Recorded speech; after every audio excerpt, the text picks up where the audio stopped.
Alam niyo ba sa mga boss, magiging kahanga-hanga.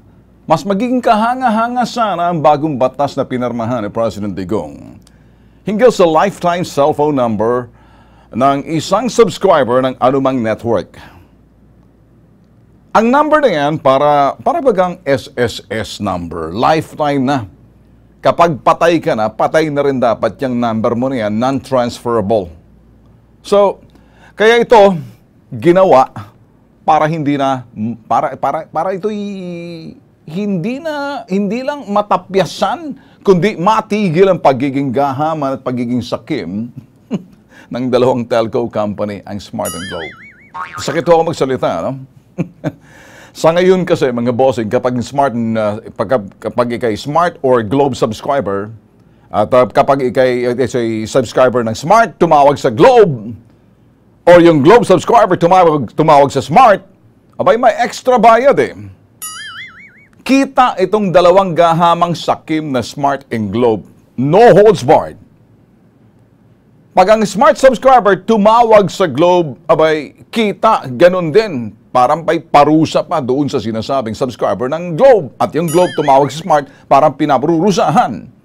At yung parusang may katumbas na sinasabing bayad pa.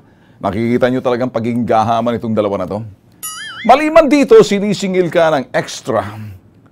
At sinisingil ka nga ng extra na pinahihirapan ka pa pagdating doon sa sinasabing interconnectivity. WTF. Anong ibig sabihin? What the? Holy... Well, sa bagong batas na pinirmahan ni President Digong kahapon, abay, kunting ginhawa lang to para sa mga gumagamit ng serbisyo ng dalawang higanting Smart Globe. Sama na natin siguro itong pagpasok ng pangatlo. Maraming mga bagay na dapat seryosohing pag-usapan ho natin kung paano ho nag-ooperate itong dalawang mga higanting Smart and Globe. Paano yung mga bumibili ng maraming SIM cards?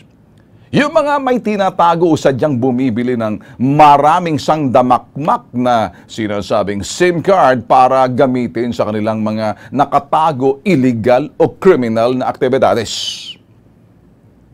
Kung akong tatanungin, itigil na yan. Dapat isa lang ang number na dapat lifetime pa. At di ka pwedeng bumili ng SIM card para bagay dadami ang numbers na yan sa mga tao. Ang liban na lamang kung yung mga SIM card na yan, nakarehistro din at malalaman kung sino yan, kinakailangan nakarehistro. Hindi yung basta't lang bibili ka pa. Pabili SIM card, ibibigay sa iyo sa sari-sari store o saan man yan.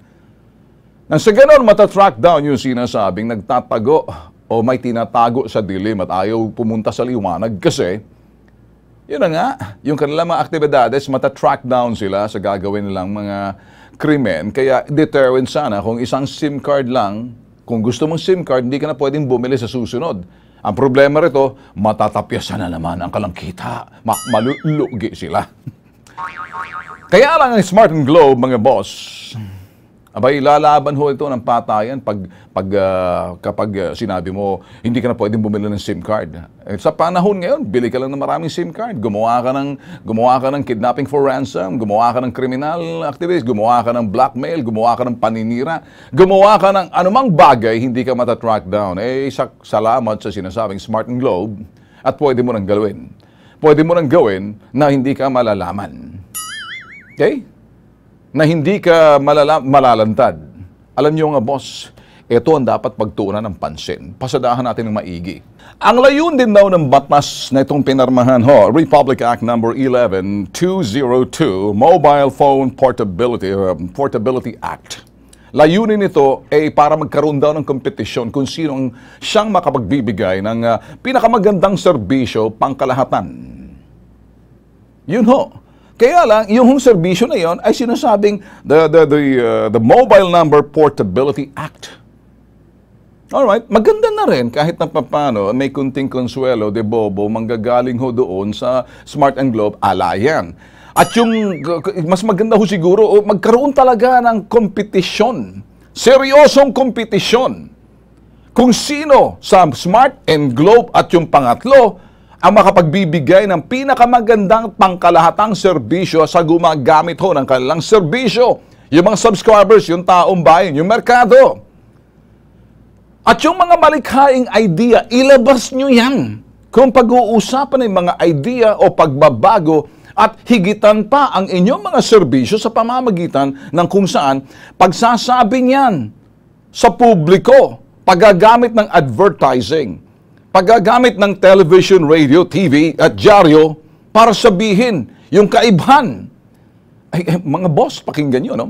Etong mga higanting Smart and Globe na nagbabangayan, okay, ang bangayan nila, suriin natin, ang kanilang pagbabangayan kapag ginawa ho itong talagang seryoso ho, okay? Pakinggan nyo ho ito, maliban doon sa sinasabing Republic Act 11202, yung sinasabing Portability Act na pwede kang bumili ng isang cellphone lang number na yan, well, forever na yan, lifetime, at hindi ka pwedeng singilin ng Smart or Smart and Globe doon sa sinasabing paggamit ng serbisyo na dahil hindi ka subscriber, abay tigilan na yan. Alam mo nyo, magkaalaman na ho tayo rito mga boss. Obligahin ho natin silang mapilitan sila panilbihan ang kanilang mga subscribers sa pamamagitan ng pagsasabi. Ito'y para magkaalaman. Ang problema, malayo sa katotohanan mga boss eh. Malayo sa katotohanan yung gusto natin mangyari dito. Of course, okay na yung Portability Act 11202. Kahit na paano, hindi ka nasisingilin ng Globe at ang Smart, ganun din kapag hindi ka non-subscriber, interconnectivity, hirap na hirap.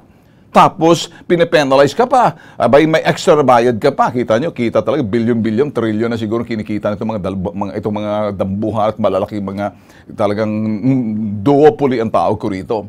Ang problema ho dito sa sinasabing Republic Act na to, pwede na kahit na papano. Sa mas maganda, no? Pero para sa iba, sabi ng aking makeup artist na si Jonathan, si Girl Jack, chorba lang ito, ek lang. Ito, gay language ho to. Sabi ho na aking makeup artist, sino siya? Si Jonathan, kaetyusan lang daw to.